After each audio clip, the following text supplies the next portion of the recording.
Then Noah brought two of every kind of animal, male and female, onto the big ark.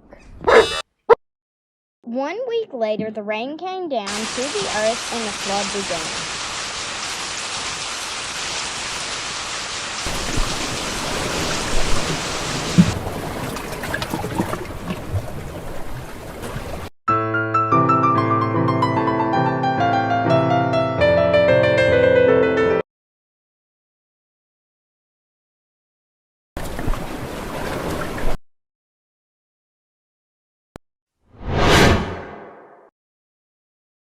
7 days later, they sent out another dove to find land and brought back an olive leaf, confirming there had been found land. God let down the door to the ark, and Noah's family and the animals came out. Then God sent down a rainbow from heaven.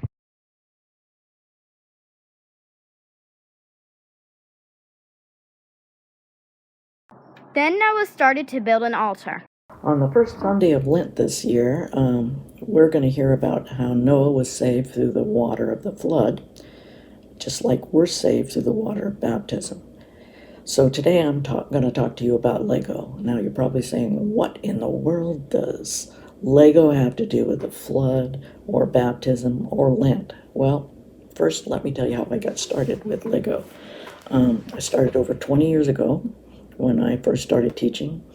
I found it was a great way to connect with my students. In fact, I don't think I'd ever heard of Lego before I started teaching. Over the years, I used it as a medium to teach math, writing, science, social skills. When I taught elementary school, I helped coach the FLL team, which is a Lego competition that involves STEM, science, technology, engineering, and math. All in all, I've found that building with Lego, I built a better relationship with my students, and it was lots of fun. My goal now, even though I don't have students and I can't build with anybody because of COVID, my goal is to build a Lego city with minifigures with backstories.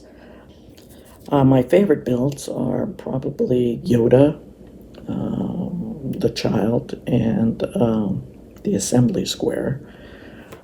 So what does Lego have to do with baptism and Lent? Well, some of you know that I was baptized in 2006 by Pastor Jepson.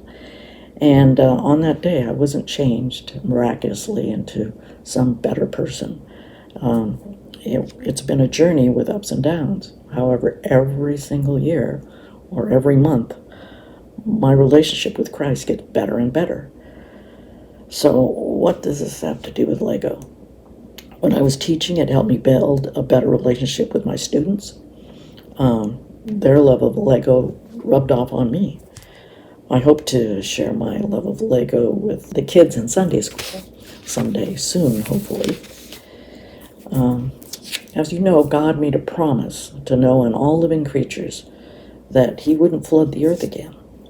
God was building a relationship with all of us, just like we build or enter into a relationship with Christ when our baptism. Well, with Lego, I've built relationships with students over the years, which for me was the best part of teaching. God's peace.